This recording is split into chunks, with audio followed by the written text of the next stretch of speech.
Hello everyone, welcome to exam aura daily current affairs में आपका स्वागत है। आज का सेशन आपके लिए बहुत ही इंपॉर्टेंट होने वाला है क्योंकि आज हम पहले 14 और 15 मई की मोस्ट इंपॉर्टेंट करंट अफेयर्स को एज ए क्विज देखेंगे।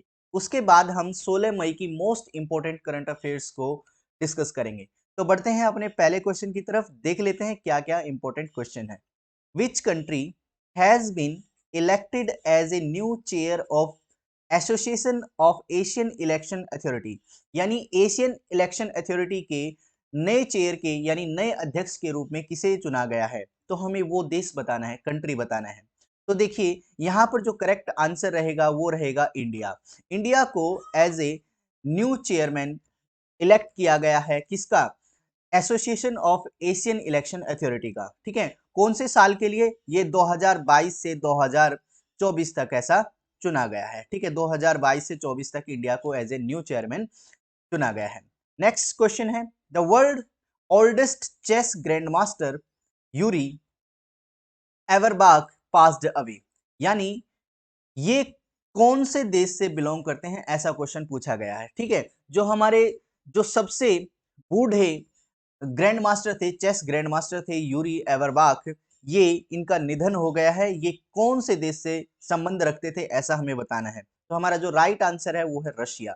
ये रशिया से थे। ठीक है, उसके बाद नेक्स्ट क्वेश्चन है, Pandit Sukhram has passed away recently, he was an, वो क्या थे? ठीक है, पंडित सुखराम जी का हाल ही में निधन हुआ है, तो वो एक डैश थे यानी क्या थे। तो यहां पर आपको करेक्ट आंसर मिलेगा यूनियन मिनिस्टर। वो यूनियन मिनिस्टर थे, कांग्रेस लीडर थे। ठीक है, उसके बाद who has been conferred with the Param Vasisht Seva Mandal for his distinguished service of exceptional order at a defense investiture ceremony, यानी रक्षा अलंकरण समारोह में असाधारण आदेश के विशिष्ट सेवा के लिए परम विशिष्ट सेवा पदक से किसे सम्मानित किया गया है?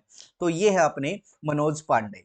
देखिए जो राइट आंसर है वो मनोज पांडे है। मनोज पांडे को क्या है, परम विशिष्ट सेवा मंडल पुरस्कार से सम्मानित किया गया है। ठीक है, उसके बाद which of the following has launched AIM prime, AIM prime prime play book with Atal innovation mission to help academician launch deep tech spin off, यानी निम्नलिखित में से किसे शिक्षाविदों को deep tech spin off launch करने में मदद करने के लिए अटल इनोवेशन मिशन के साथ AIM प्राइम प्लेबुक लॉन्च की है? तो यहां पर आपको जो राइट आंसर मिलेगा वो मिलेगा नीति आयोग, यानी नीति आयोग ने प्लेबुक को लॉन्च किया है। ठीक है, कौन से प्लेबुक को? जो कि AIM प्राइम प्लेबुक है। ठीक है, उसके बाद जो नेक्स्ट क्वेश्चन है, India's first centre of excellence for khadi to be inaugurated in which state, यानी जो खादी के लिए जो सेंटर ऑफ एक्सीलेंस बनाया गया है वो किस स्टेट में इनॉग्रेट हुआ है? ये जो करेक्ट आंसर रहेगा ये रहेगा न्यू दिल्ली। इसको न्यू दिल्ली में स्थापित किया गया है। ठीक है, यहां पर न्यू दिल्ली आएगा। ठीक है, उसके बाद जो नेक्स्ट क्वेश्चन है वो है, the United Nation designated dash the national international day of plant health to raise global awareness on how protecting plant health, कि किस तरीके से जो प्लांट्स हैं उनकी हेल्थ को प्रोटेक्ट किया जाए, ऐसा करने के लिए international day of plant health बनाया गया।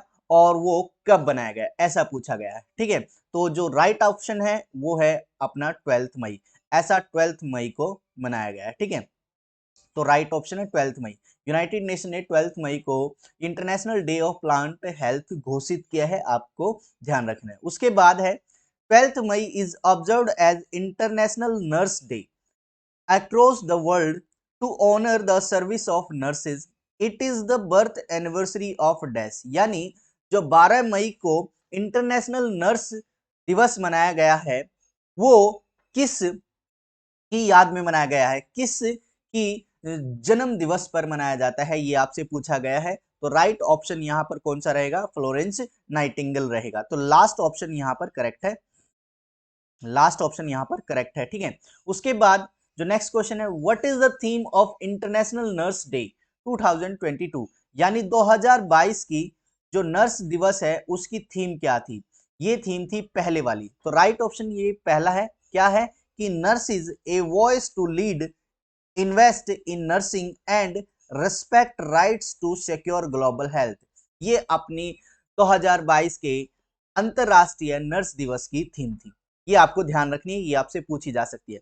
उसके बाद जो नेक्स्ट क्वेश्चन है वो है द डेस edition of IBA women world boxing championship was kicked start in Istanbul Turkey. यानी जो IBA महिला विश्व मुक्केबाजी चैंपियनशिप है उसका कौन सा संस्करण इस्तांबुल टर्की में शुरू हुआ है। तो राइट ऑप्शन यहाँ पर कौन सा है, 12वां। तो ये बी ऑप्शन यहाँ पर करेक्ट है। जो IBA का वुमेन्स वर्ल्ड बॉक्सिंग चैंपियनशिप का 12वां संस्करण टर्की में स्टार्ट हुआ है, ये आपको ध्यान रखना है। उसके बाद India's first EV charging station powered by biogas was inaugurated इन। यानी जो भारत का पहला EV चार्जिंग स्टेशन है जो कि बायोगैस पर वर्क करेगा, ये कहां पर इनॉग्रेट हुआ है, ये महाराष्ट्र के मुंबई में इनॉग्रेट हुआ है। तो राइट ऑप्शन यहां पर बी रहेगा। उसके बाद जो नेक्स्ट क्वेश्चन है, विच of the following country become the first Asian country. देखिए ये यहां पर इंपॉर्टेंट हो जाता है, ये क्या है, फर्स्ट एशियन कंट्री है जिन्होंने नाटो के cooperative cyber defence centre of excellence को ज्वाइन किया है। ये आपसे पूछा जा सकता है, वेरी इंपॉर्टेंट क्वेश्चन है। तो यहां पर आपको ध्यान रखना है कि फर्स्ट एशियन कंट्री जिसने नाटा के corporative cyber defence centre of excellence को ज्वाइन किया है वो है अपना साउथ कोरिया। तो राइट ऑप्शन यहां पर कौन सा रहेगा, साउथ कोरिया रहेगा। ठीक है। उसके बाद Prasar Bharati has signed an MOU on cooperation and collaboration in broadcasting with ORTM office de la radio at de la television in which country। कहने का मतलब है प्रसार भारती ने किस देश में और TM office de la radio et de la television के साथ प्रसारण में सहयोग पर एक समझौता ज्ञापन पर हस्ताक्षर किए हैं। यानी प्रसार भारती ने एक मेडागास्कर की एक ब्रॉडकास्टिंग एजेंसी है उसके साथ MOU पर साइन किए हैं। तो वो हमें बताना है कि वो कहाँ की ब्रॉडकास्टिंग कंपनी है। तो मैंने पहले ही इंक्लूड कर दिया मेडागास्कर की। ठीक है। तो ये मेडागास्कर की क्या है, एक ब्रॉडकास्टिंग कंपनी है, एजेंसी है, जिसके साथ प्रसार भारती ने क्या किया है, एक समझौता ज्ञापन पर हस्ताक्षर किए हैं। उसके बाद देखिए अब है जो इंपॉर्टेंट 16 मई की मोस्ट इंपॉर्टेंट करंट अफेयर्स हैं उनको हम डिस्कस करने जा रहे हैं। तो देखिए पहली न्यूज है इंडियन आर्किटेक्ट BV दोषी honoured with royal global medal 2022। यानी भारतीय वास्तुकार BV दोषी को रॉयल गोल्ड मेडल 2022 से सम्मानित किया गया है। ठीक है। इनके बारे में अगर हम बात करें तो इंडियन आर्किटेक्ट है, ये भारतीय वास्तुकार हैं। बालकृष्ण विथाल दास दोषी was bestowed with the prestigious royal gold medal of 2022। यानी रॉयल गोल्ड मेडल से इनको सम्मानित किया गया है। इन्होंने प्रिज्गर आर्किटेक्चर प्राइज 2018 में भी जीता है। उसके बाद इनको पद्मश्री अवार्ड से सम्मानित किया गया था 1976 में। उसके बाद पद्म भूषण, और ये जो पद्म भूषण है ये इंडिया का 3rd हाईएस्ट सिविलियन अवार्ड है जो कि उन्हें 2020 में मिला था। ठीक है। उसके बाद अगर हम बात करें रॉयल गोल्ड मेडल की, तो रॉयल गोल्ड मेडल ये वर्ल्ड का हाईएस्ट ऑनर है जो कि आर्किटेक्चर का है। विश्व का सबसे बड़ा सम्मान है आर्किटेक्चर में रॉयल गोल्ड मेडल, आपको ध्यान रखना है। जो royal institute of British architect है इसके द्वारा इसको दिया जाता है, ये लंदन में है, यूनाइटेड किंगडम के लंदन में है। ठीक है, आपको ध्यान रखना है। The royal gold medal is approved personally by Queen Elizabeth II of UK। यानी जो रॉयल गोल्ड मेडल है इसको अप्रूव किया जाता है क्वीन एलिजाबेथ II के द्वारा, आपको ध्यान रखना है। अगली न्यूज क्या है, Saudi Aramco overtook Apple as the world most valuable company. देखिए क्या है, जो सऊदी अरामको है एक कंपनी है जिसने एप्पल को भी पछाड़ दिया है। किस फॉर्म में, वर्ल्ड की मोस्ट वैल्यूएबल कंपनी में। ठीक है। अगर हम बात करें कि विश्व की सबसे कीमती कंपनी कौन सी है, तो ये है सऊदी अरामको, और ये दूसरे नंबर पर थी, अब ये पहले नंबर पर आ गई है, दूसरे नंबर पर हमारी पहुंच गई है एप्पल कंपनी। उसके बाद नेक्स्ट न्यूज है, अगर हम बात करें कि सऊदी अरामको है क्या, ये ऑयल जियांट है। ऑयल जियांट का मतलब होता है ऑयल की कंपनी है, ठीक है। सऊदी अरामको हैज डिथ्रोन्ड एप्पल, इसने क्या किया है, एप्पल को भी पछाड़ दिया है। कैसे, as the world most valuable company, यानी विश्व की सबसे कीमती कंपनी के रूप में, ठीक है। और इसका जो टर्नओवर है, कैपिटलाइजेशन है, वो है 2.43 ट्रिलियन यूएस डॉलर, ठीक है। अगर हम बात करें सऊदी अरामको की, इसकी स्थापना हुई थी 1933 में, और सऊदी अरामको हेडक्वार्टर इसका है दहरान, सऊदी अरब में, दहरान में, ठीक है। उसके बाद अगर हम सऊदी अरामको के सीईओ की बात करें तो ये सीईओ हैं अमीन एच नसर। अमीन एच नसर इसके क्या है, सीईओ हैं। अगली न्यूज है, Rajiv Kumar appointed as next chief election commissioner, यानी राजीव कुमार को एक नए मुख्य चुनाव आयुक्त के रूप में नियुक्त किया गया है। इसके बारे में न्यूज पढ़ते हैं। Election commissioner Rajiv Kumar was appointed as the Chief Election Commissioner. He will assume charges on 5th मई, मतलब इन्होंने 15 मई को क्या है, चार्ज ले लिया है। और किसके बाद, सुशील चंद्रा के बाद, यानी पहले कौन थे हमारे इलेक्शन कमिश्नर, सुशील चंद्रा थे, अब क्या है, राजीव कुमार है, ध्यान रखना। अगर हम बात करें तो ऐसा आर्टिकल 324 यानी 324 के क्लोज नंबर 2 के तहत हुआ है, यानी जो अपॉइंटमेंट होती है वो इंडियन कॉन्स्टिट्यूशन में आर्टिकल 324 के क्लोज 2 में लिखी गई है, ठीक है। और प्रेसिडेंट ऑफ इंडिया ने राजीव कुमार को चीफ इलेक्शन कमिश्नर के तौर पर नियुक्त किया है।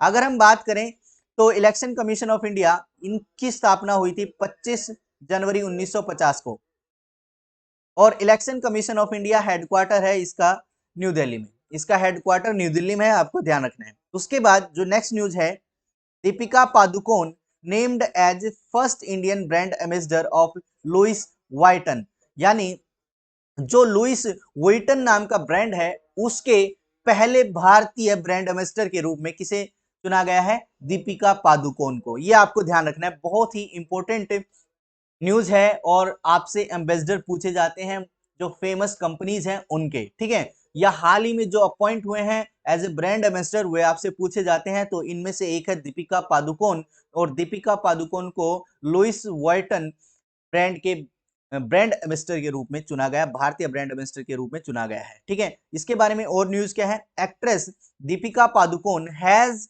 Become the first ever Indian brand ambassador of luxury brand Louis Vuitton, ठीक है। लुइस वॉयटन के पहले, सबसे पहले कह सकते हैं भारतीय ब्रांड एम्बेसडर कौन बने हैं, दीपिका पादुकोण बने हैं। इट्स सो जो Padukone joining an actors Emma Stone, ये देखिए एमा स्टोन और झोउ डोंग्यू को पहले ही ब्रांड एम्बेसडर है वहां के, ठीक है। लुइस वॉयटन के पहले ही एमा स्टोन और जोई डोंग्यू पहले ही क्या है, ब्रांड एम्बेसडर हैं। इनको ज्वाइन करने जा रही है अपनी जो भारतीय महिला एक्टर कौन, Deepika Padukone.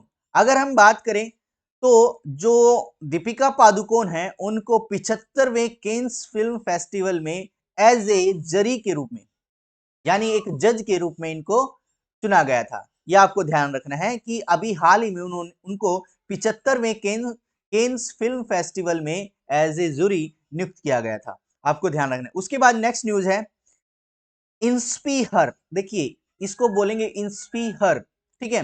Financial literacy campaign launched by Bharti Axa life insurance. जो इंस्पीहर है वो महिलाओं के एम्पावरमेंट के लिए एक स्कीम लागू की गई है, कैंपेन लागू किया गया है, जो कि भारतीय एक्सा लाइफ इंश्योरेंस के द्वारा किया गया है। इसके बारे में अगर हम पढ़े, भारतीय Axa life insurance a joint venture between Bharti enterprise and one of the largest business group and Axa one of the world largest insurance company. अगर हम बात करें एक्सा की, तो एक्सा विश्व की सबसे बड़ी इंश्योरेंस कंपनी है, आपको ध्यान रखना है। विश्व की सबसे बड़ी इंश्योरेंस कंपनी कौन सी है, एक्सा लाइफ इंश्योरेंस है, ठीक है। और इन्होंने भारतीय एंटरप्राइज जो कि इंडिया की सबसे बड़ी बिजनेस ग्रुप है, जो भारतीय एंटरप्राइज है वो क्या है, भारत का सबसे बड़ा बिजनेस ग्रुप है। उसने एक्सा के साथ क्या करके कॉर्पोरेशन करके एक इंस्पीहर कैंपेन लॉन्च किया है। ठीक है, अगर हम बात करें भारतीय एक्सा जनरल इंश्योरेंस कंपनी के सीईओ के, तो ये है संजीव श्रीनिवासन। संजीव श्रीनिवासन इसके क्या है, सीईओ हैं भारतीय एक्सा जनरल इंश्योरेंस कंपनी के। ठीक है, उसके बाद नेक्स्ट न्यूज है, हरियाणा लॉन्च्ड चारा बिजाई योजना। हरियाणा ने चारा बिजाई योजना को शुरू किया है ताकि क्या है, चारे की खेती को करने के लिए, यानी चारे की खेती को बढ़ावा दिया जा सके। ठीक है, अगर हम बात करें हरियाणा एग्रीकल्चर मिनिस्टर जयप्रकाश दलाल, इन्होंने चारा बिजाई योजना शुरू की है। इस स्कीम के अंडर क्या होगा, 10,000 रुपए पर एकड़ क्या है किसानों को दिए जाएंगे।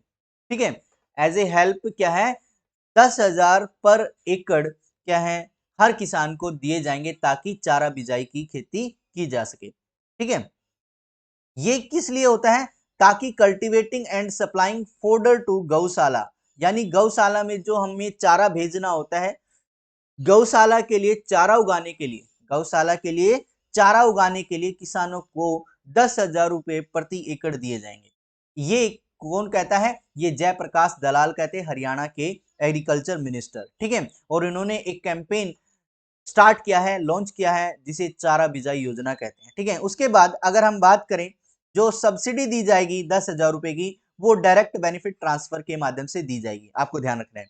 और जो इसमें क्या फायदा होगा, जो फोस्फेट रिच ऑर्गेनिक मैन्योर है, यानी जो खाद है जिसमें फोस्फेट ज्यादा होता है, उसको प्रिपेयर किया जाएगा कहां से, काव डंग से, यानी गाय के गोबर से फोस्फेट रिच ऑर्गेनिक मैन्योर को बनाया जाएगा इसी के तहत। उसके बाद जो नेक्स्ट न्यूज है वो है, Intersolar Europe 2022 be attended by the Bhagwanth Khuba, यानी इंटर सोलर यूरोप 2022 के सेशन को भगवंत खुबास के द्वारा क्या किया जाएगा, अटेंड किया जाएगा। उसके बाद जो इसके बारे में हम बात करें तो श्री भगवंत खुबा क्या है, ये है union minister of state for new and renewable energy. ये जो भगवंत खुबा है, ये क्या है, ये यूनियन मिनिस्टर ऑफ स्टेट हैं, किसके लिए, ये है रिन्यूएबल एनर्जी के लिए, आपको ध्यान रखना है। ये कहां पर पहुंचे हैं, ये मुनिक में पहुंचे हैं, जर्मनी में जो है। यहां पर क्या हो रहा है, इंटर सोलर यूरोप 2022 का एक सेशन हो रहा है। ठीक है, ये आपको ध्यान रखना है। अगर हम बात करें जो मुनिक में जो सेशन हो रहा है, वहां पर Indian union minister will deliver a keynote talk at the investment promotion event India solar energy market. जो अपना प्रमोशन इन्वेस्टमेंट है, एक तरीके से जो अपना प्रोग्राम है India solar energy market program है, उसके बारे में यहाँ पर की नोट्स प्रोवाइड किए जाएंगे। ठीक है, उनके बारे में विचार होगा। Indo Germany energy forum is an organizing the event, ये इंडिया और जर्मनी का एनर्जी फोरम है, ये क्या कर रहा है, इस इवेंट को ऑर्गेनाइज कर रहा है। अगर हम इंटर सोलर की बात करें तो ये world largest solar industry partner and show series है। ठीक है, ये आपको ध्यान रखना है। इंटर सोलर क्या है, ये वर्ल्ड का largest solar industry and partner show series है। ठीक है, it brings together individual business from all over the world with the goal of boosting the use of solar energy, यानी सोलर एनर्जी के इस्तेमाल को बढ़ावा देने के लिए ये सब बनाया गया है। ठीक है, इसके बाद अगर हम बात करें नेक्स्ट न्यूज की, तो ये है Marcos junior wins 2022 presidential election in Philippines, यानी मार्कोस जूनियर ने फिलीपींस में 2022 का राष्ट्रपति चुनाव जीता है। ये मार्कोस जूनियर है, इन्होंने क्या है, फिलीपींस के राष्ट्रपति के रूप में चुनाव जीता है। अगर हम बात करें, ये Ferdinand Bong Bong Marcos junior, ये इनका पूरा नाम है। ये सन है late Philippines dictator Ferdinand Marcos के। किसके पुत्र हैं, ये फर्डिनेंड मार्कोस के पुत्र हैं। इन्होंने 2022 के प्रेसिडेंशियल इलेक्शन में क्या किया है, हिस्सा लिया था और वो जीत चुके हैं। अगर हम बात करें फर्डिनेंड मार्को जूनियर इनकी, तो ये क्या है, Leni Robredo are the president and vice president coordinate in the election. क्या है, जो अगर हम फर्डिनेंड मार्कोस के अपोजिशन की बात करें तो लेनी रोबरेडो क्या थे, इसके एक तरीके से विपक्ष में थे, ठीक है। अगर हम बात करें फिलीपींस की सिटी की, कैपिटल सिटी की, तो ये मनीला है। राजधानी क्या है फिलीपींस की? मनीला। और इसकी जो करेंसी है वो है पैसो, आपको ध्यान रखना है, फिलीपींस पैसो। जो करेंसी है वो पैसो है और जो राजधानी है कैपिटल है वो है मनीला, फिलीपींस की। उसके बाद जो नेक्स्ट न्यूज है, doctor Frank Wilczek receive 2022 Templeton Prize, यानी 2022 के टेम्पल्टन प्राइज को कौन प्राप्त करेंगे? डॉक्टर फ्रैंक विलजैग, विलजैक, ठीक है, आपको ध्यान रखना है। अगर हम बात करें फ्रैंक विलजैक की, ये क्या है? The Nobel prize winning theoretical physicist है, ठीक है, and author renowned for his boundary pushing investigation into the fundamental law of nature and was honored with the year's prestigious Templeton Prize। यानी जो फ्रैंक विलजैग है वो थियोरेटिकल फिजिस्ट हैं और इन्होंने बहुत सारी किताबों में लिखने में क्या है योगदान दिया है, इनको क्या है टेम्पल्टन प्राइज दिया जा रहा है और ये पहले ही नोबेल प्राइज जीत चुके हैं, आपको ध्यान रखना है।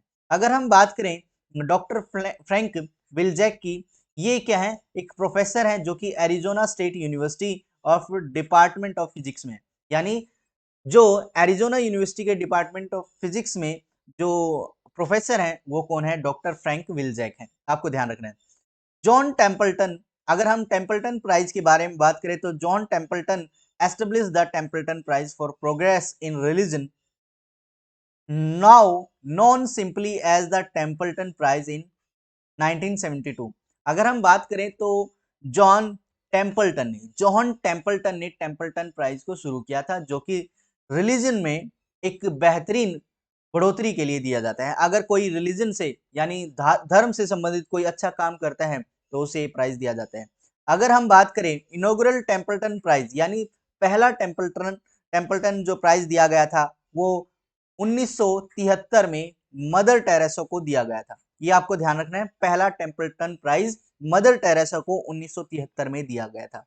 उसके बाद नेक्स्ट न्यूज है, यूएई प्रेसिडेंट एच शेख खलीफा बिन जायद पास्ड अवे, यानी जो यूएई संयुक्त अरब अमीरात के राष्ट्रपति हैं हिज हाइनेस शेख खलीफा बिन जायद का निधन हो गया है, ठीक है। उसके बाद नेक्स्ट न्यूज है, Lionel Messi topped Forbes highest paid athlete list for 2022, यानी लियोनेल मेसी ने 2022 के फोर्ब्स की सबसे ज्यादा कमाई करने वाले एथलीटों की लिस्ट में टॉप किया है, आपको ध्यान रखना है, ठीक है।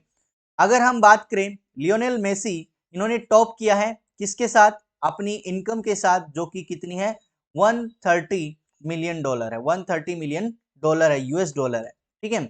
इसके बाद इनके बाद जो सेकंड नंबर पर आते हैं वो लेब्रॉन जेम्स आते हैं, इनकी कमाई कितनी है? 121.2 मिलियन यूएस डॉलर है। उसके बाद थर्ड नंबर पर आते हैं क्रिस्टियानो रोनाल्डो और इनकी थर्ड नंबर पर पोजीशन पर क्या इनकी कमाई कितनी है? 115 मिलियन यूएस डॉलर है, ये आपको ध्यान रखना है। तो पहले नंबर पर लियोनेल मेसी आते हैं, उसके बाद आते हैं लेब्रॉन जेम्स और थर्ड नंबर पर क्रिस्टियानो रोनाल्डो आते हैं, ठीक है।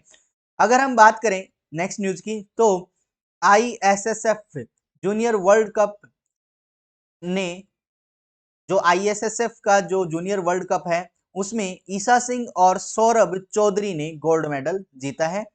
किसमें, किस इवेंट में जीता है? मिक्स्ड टीम पिस्टल इवेंट में, mixed team miss pistol event में, जो international sports federation shooting sports federation है उसके जूनियर वर्ल्ड कप में ईसा सिंह और सौरभ चौधरी ने मिक्स्ड इवेंट में क्या है गोल्ड मेडल जीता है, ये आपको ध्यान रखना है। अगर हम बात करें Indian pistol pair Esha Singh and Saurabh Chaudhary, देखिए यहां से क्वेश्चन ये भी आ सकता है कि ईसा सिंह कौन से खेल से संबंधित है? तो ईसा सिंह क्या है? शूटिंग से संबंधित है। सौरभ चौधरी आप जानते हैं, इन्होंने mixed team pistol gold international shooting sports federation के जूनियर वर्ल्ड कप में जीता है, जो कि सुहल जर्मनी में आयोजित हो रही थी।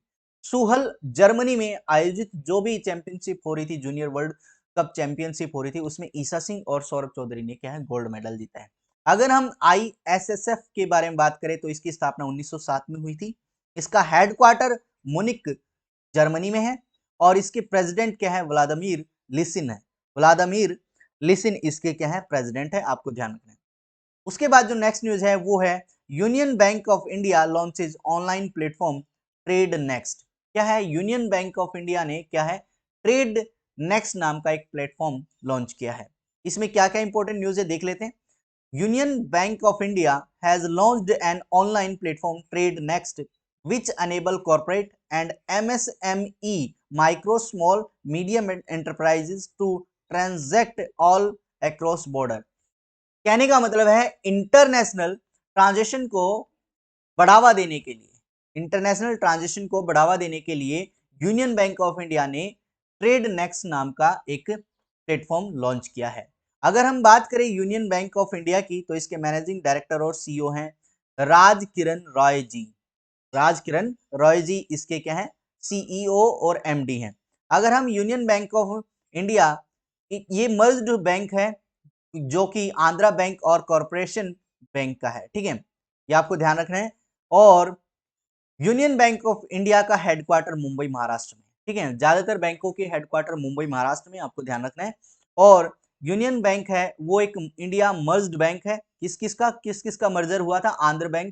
आंध्रा बैंक और कॉरपोरेशन बैंक का मर्जर हुआ था। इसके एमडी और सीईओ कौन से हैं? राज किरण राय जी हैं, आपको ध्यान रखना है। उसके बाद जो एक ओबिचुरी है वो है eminent Sanskrit and Hindi scholar Padma Shri doctor Ramakant Shukla का निधन हो गया है, ठीक है। प्रख्यात संस्कृत और हिंदी विद्वान पद्म श्री डॉक्टर रमाकांत शुक्ल का निधन हो गया है, ये आपको ध्यान रखना है। इनके बारे में अगर हम बात करें तो डॉक्टर रमाकांत शुक्ला जी क्या है, एक प्रोफाउंड संस्कृत और हिंदी स्कॉलर है जो कि has passed away in Aligarh. इनकी मृत्यु कहां पर हुई है? अलीगढ़ उत्तर प्रदेश में हुई है। इनका जन्म खुर्जा सिटी इन बुलंदशहर में हुआ था, खुर्जा में हुआ था। और ये क्या है, फाउंडर है, ये आपको ध्यान रखना है। रमाकांत शुक्ला जो है वो फाउंडर है और जनरल सेक्रेटरी हैं ऑफ देववाणी परिषद इन दिल्ली। जो देववाणी परिषद है दिल्ली में उसके फाउंडर है, ठीक है, उसके संस्थापक हैं रमाकांत शुक्ला जी। और founding chairman and editor of Arvachina Samskritam. Arvachina Samskritam के क्या है, फाउंडिंग और डायरेक्टर है, यानी एक संस्थापक भी हैं और डायरेक्टर भी हैं, ठीक है। ये क्या है, एक जर्नल है जो कि संस्कृत में प्रकाशित होती है, ठीक है, क्वार्टरली, यानी 3 महीने में एक बार प्रकाशित होने वाली जर्नल है जिसका नाम है अर्वसिना संस्कृतम, ठीक है, अर्वसिना संस्कृतम, आप ध्यान रखना। He was conferred with the title of Sanskrit Rashtrakavi. इनको संस्कृत राष्ट्रकवि के नाम से जाना जाता है और कवि रत्न के नाम से जाना जाता है, Kavi Shiromani by literary and Sanskrit organization. जो भी साहित्य और संस्कृत ऑर्गेनाइजेशन है उनके द्वारा इनको संस्कृत राष्ट्रकवि और संस्कृत कवि रत्न और कवि शिरोमणि के उपाधियों से नवाजा गया है, आपको ध्यान रखना है। अगर हम बात करें नेक्स्ट न्यूज की तो state of Chhattisgarh to reinstate an old pension scheme. Chhattisgarh राज्य एक पुरानी पेंशन योजना को बहाल करने के लिए योजना बना रहा है। कहने का मतलब है पहले क्या होता था, गवर्नमेंट जॉब में क्या होता था, रिटायरमेंट के बाद कुछ पेंशन मिलती थी, ठीक है, लाइफ टाइम पेंशन मिलती थी रिटायर होने के बाद, उसको दोबारा से लागू करने वाला राज्य है छत्तीसगढ़। आपको इसके बारे में न्यूज देखनी है क्या है। इन हिज बजट स्टेटमेंट में छत्तीसगढ़ के चीफ मिनिस्टर भूपेश बघेल ने अनाउंस किया है कि गवर्नमेंट प्लान कर रही है to revert the old pension scheme, यानी जो पुरानी पेंशन स्कीम है जो कि रिटायरमेंट के बाद पेंशन मिलने वाली स्कीम है उसको छत्तीसगढ़ फिर से लागू करने की सोच रहा है, ये आपको ध्यान रखना है। इसी के साथ हमने सारी न्यूज को अच्छे से पढ़ लिया है। आई होप आपको ये सारी न्यूज अच्छी लगी हैं और आपको समझ में आती हैं। अगर आपको ये सेशन अच्छे लगते हैं तो आप इसको लाइक कीजिए, शेयर कीजिए और सब्सक्राइब कीजिए चैनल को। Thank you very much.